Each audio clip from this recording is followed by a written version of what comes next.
तो हमें पता लगा कि कुछ बाबा इधर गुफाओं के अंदर भी रहते हैं। यहाँ पे जो बनी हुई है ना चट्टाने, ये जो चट्टाने दिख रही है आपको, इनके चट्टानों के अंदर भी कहने की जो बाबा जो साधु लोग रहते हैं वो अपनी तपस्या करते हैं। फिलहाल अभी हम लोग उधर से होते हुए आए हैं।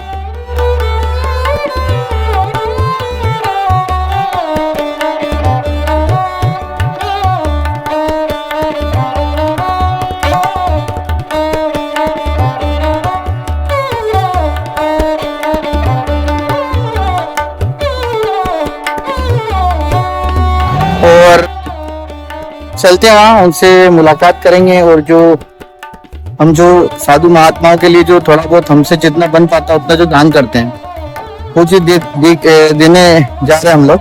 है वो नहीं मिला तो वो चलेगा, वो नहीं मिलेगा तो वो चलेगा। तो ये क्या आध्यात्मिक पथ है। तो उस पथ पे क्या है कि अपनी जो आवश्यकताएं होती है उनको कुछ कम करना पड़ता है, ठीक है ना। और सभी जो हम लोगों ने दान हमको दिया है, किसी से इसके हम भोजन बनाएंगे, कुछ खाएंगे, हमारी आत्मा खुश होगी, आपको आशीष देगी, आशीर्वाद देगी। और सब द्वारेश्वर महादेव, नर्मदा मैया, आप सबको जो धर्म प्रेमी हैं, दान प्रेमी हैं, उन सबको हमारा आशीष, सबको आशीर्वाद। दोस्तों महाराज जी के लिए हम लोग थोड़ी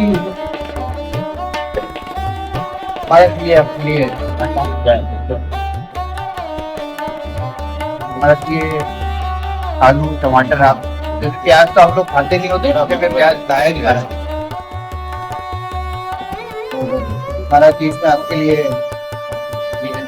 हमारा क्या हमारा सेवा में ये चावल है, सेवा में दाल और की दाल है, आपकी सेवा में चने की दाल भी है और ये भगवान की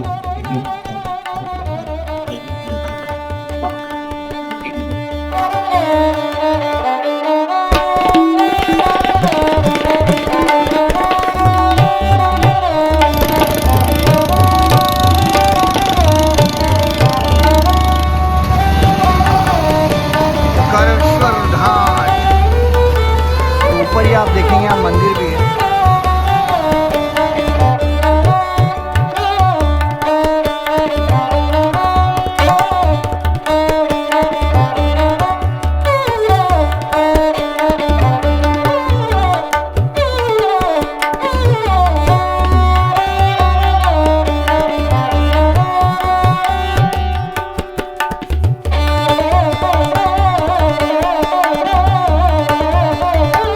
दोस्तों जो साधु महात्मा लोग होते हैं वो ऐसे अंदर चट्टानों के अंदर गुफाओं में भी रहते हैं।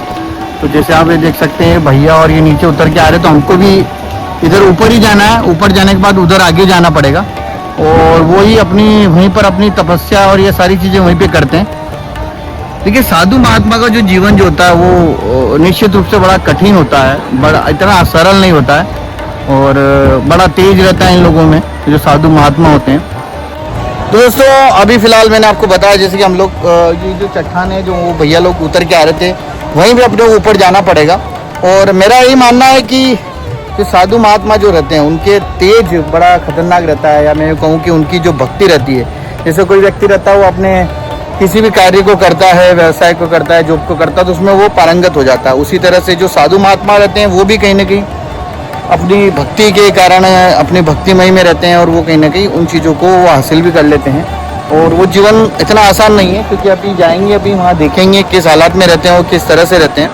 उनसे मुलाकात करेंगे, बातचीत करेंगे, उनसे जानेंगे, ओंकारेश्वर के बारे में भी जानेंगे। यहाँ जो महाकालेश्वर है, महाकाल कालों के काल, जो जिनके भक्त अक्सर आपको देखने को मिलेंगे कि जो साधु महात्मा है उनके अक्सर भक्त मिलते हैं।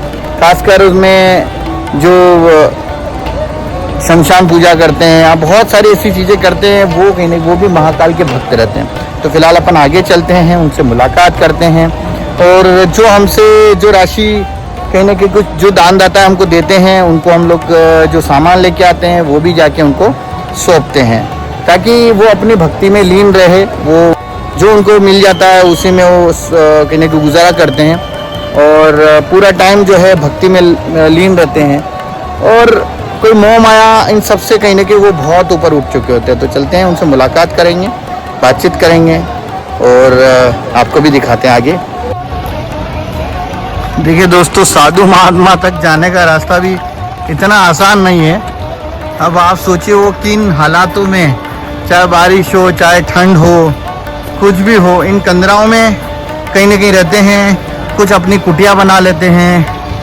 इधर आप देखेंगे नदी बिल्कुल बह रही है और ये देखिए आप, श्रद्धालु भी बहुत आए हुए हैं। और अभी हमको देखिए पूरा पहाड़, आप देखेंगे पूरा पहाड़ है नीचे तक, इसमें भी पानी रिस रहा है। हमको यहाँ ऊपर तक जाना है। तो ये देखो भाइयों, ये बाबाओं की गुफाएं हैं जहाँ बाबा रहते कहीं ना कहीं, और ये अपने तपस्या में, अपनी भक्ति में लीन रहते हैं कहीं ना कहीं।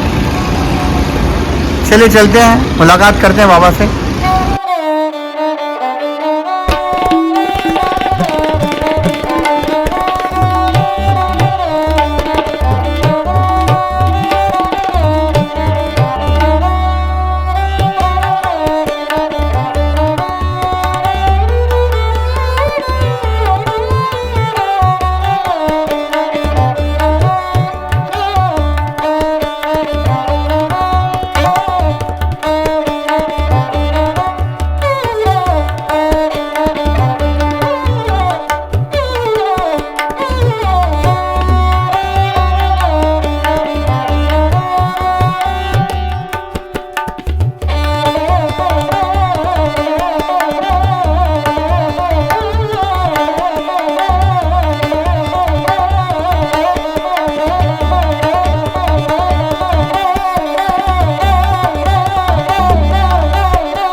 हम बोल रहे हैं नर्मदा तट ओंकारेश्वर महादेव जी से, ठीक है ना। और धर्म का काम सभी को करना चाहिए, धर्म को आगे ले जाना चाहिए। और जो ये अन्नदान वगैरह जो है, इस अन्नदान से बढ़ के कोई दान नहीं है। शास्त्रों में अलग अलग दान की व्याख्या की गई है, उसमें सर्वश्रेष्ठ अन्नदान है, अन्नदान, ठीक है ना। ये सर्वश्रेष्ठ दान है, अन्नदान। और दान कभी खाली नहीं जाता है किसी भी रूप में, चाहे फूल ने पंखड़ी दो, दान दान होता है किसी भी रूप, ठीक है ना। तो आप किसी को कभी कुछ देते हो किसी भी रूप में दान वगैरह, तो उसको अंदर से आत्मिक खुशी होती है जी महाराज, अंदर से सुख महसूस होता है। आप किसी को कुछ भी देते हो किसी भी रूप में, अंदर से आदमी को अच्छा लगता है, तो वो खुश, अंदर से खुश होता है, उसको सुखी महसूस करता है, तो अंदर से वो आशीष देता है जी महाराज। आशीष देता है, तो अंदर से कुछ तरंगे उड़ती है, आत्मा से तरंगे उड़ती है। वो तरंगे जो देने वाला, जो भगत होता है दान देने वाला, वो तरंगे उस तक जाती है जी जी महाराज। वो तरंगे जो आत्मा की तरंगे उस तक जाती है, तो उसी व्यक्ति को अंदर से वो भी सुखी महसूस करता है, वो भी खुश महसूस करता है। ये मतलब हाँ, ये दान का मतलब देने से ये एक मनोविज्ञान है, मन का विज्ञान, मन का विज्ञान है, ठीक है ना। तो किसी भी रूप में आदमी को दान करना चाहिए, किसी प्रकार का कोई बहाना नहीं होना चाहिए। अपने शास्त्रों में लिखा हुआ है दान के बारे में कि आप कोई बहाना नहीं कर सकते। आपके पास 1 रुपया भी है तो आप 5 पैसा दे सकते हैं, ऐसे आप ऐसा नहीं कह सकते मैं गरीब आदमी हूँ, मेरे बाल बच्चे हैं, मैं दान नहीं कर सकता। वो किसी भी रूप में किसी भी तरह से कोई भी सेवा करना अपने धर्म, जो सनातन धर्म है, उसमें अनिवार्य है किसी भी रूप। और हम आए हैं अभी उज्जैन महाकाल से, नर्मदा तट से बैठे हैं ओंकारेश्वर में, और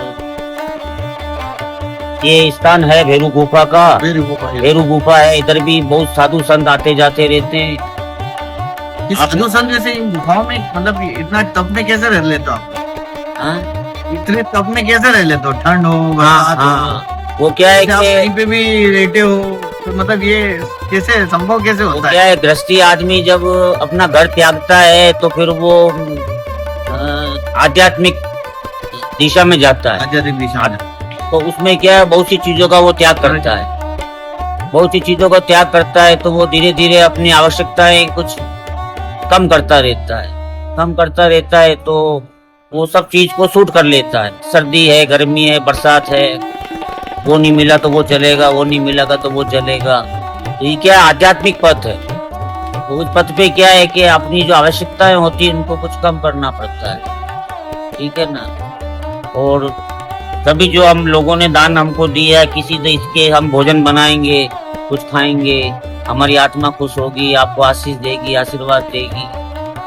और सब पुकारेश्वर महादेव, नर्मदा मैया, आप सबको जो धर्म प्रेमी हैं, दान प्रेमी हैं, उन सबको हमारा आशीष, सबको आशीर्वाद।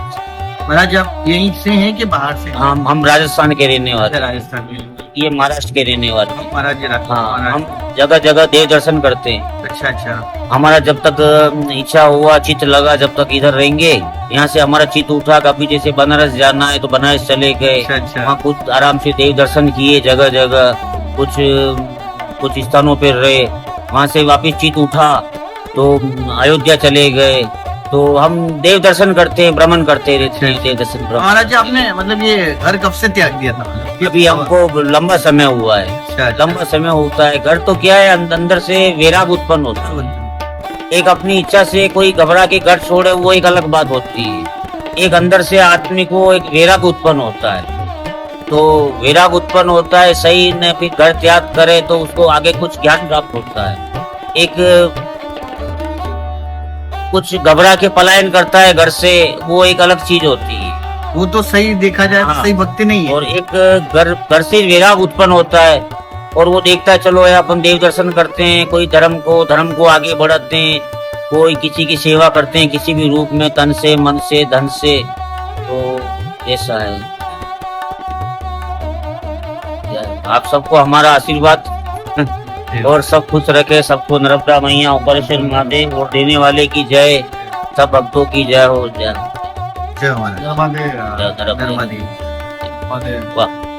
खूब आनंद आवा दिया।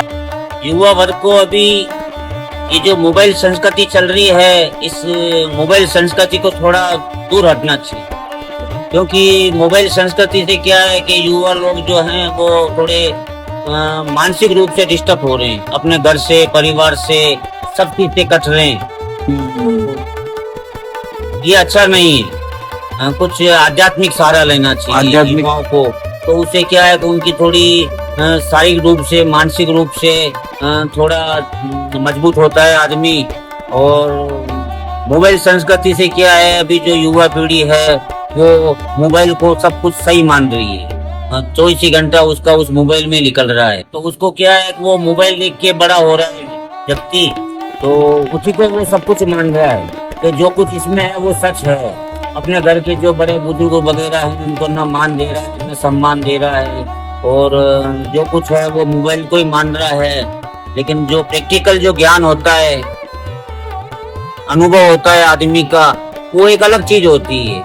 तो आदमी को क्या है, प्रैक्टिकल ज्ञान करना चाहिए, अनुभव करना चाहिए। अनुभव करने से अनुभूति होती है, महसूस होता है हाँ ये चीज सही है। आप किसी चीज को देख रहे हो मोबाइल पे, ना आप उसको सच मान रहे हो, यार इसमें मोबाइल में हमने देखा है यार ये सच है, तो वो सच नहीं होता है। सच कब होता है, जब आदमी प्रैक्टिकल अनुभव करता है, महसूस करता है, तो उसको लगता है हाँ ये चीज सच है। तो युवा पीढ़ी को अभी थोड़ा मोबाइल संस्कृति से थोड़ा दूर होना चाहिए, समय समय पे देखना चाहिए।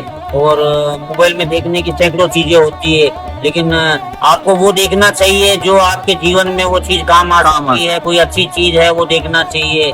और दूसरी, अगर मोबाइल में गलत चीजें अगर आदमी देख रहा है, बच्चे वगैरह लोग देख रहे हैं, तो उसकी मानसिकता बिगड़ रही है, उसके मन में विकार पैदा हो रही है, मानसिकता हो रही है।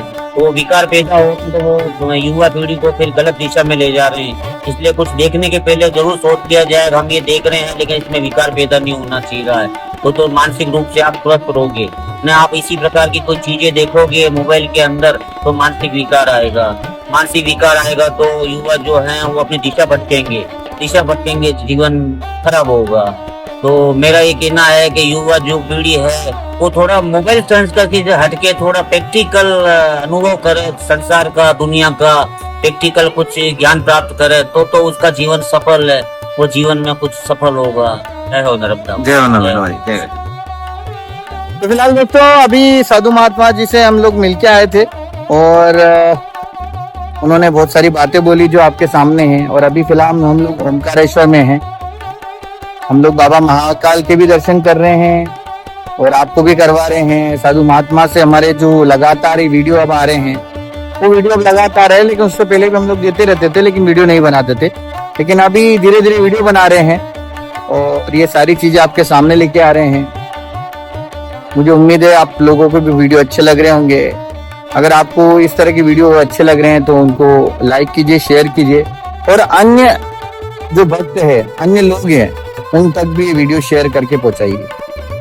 हम चाहे कुछ कर सके नहीं कर सके, इस गृहस्थ जीवन में रह के देखो सारी चीजें संभव नहीं है, लेकिन हाँ ये चीज जरूर कर सकते हैं कि हम लोग हमारी तरीके से, जो आप जिस हिसाब से आप सेवा करना चाहे उस तरह से सेवा कर सकते हैं।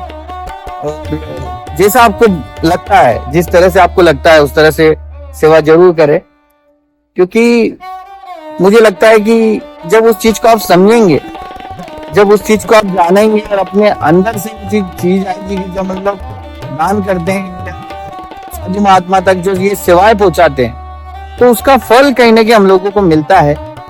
कोई इस बात को मानता है, कोई इस बात को नहीं मानता है, लेकिन हम लोग मानते हैं, हम लोग खुद भी करते हैं।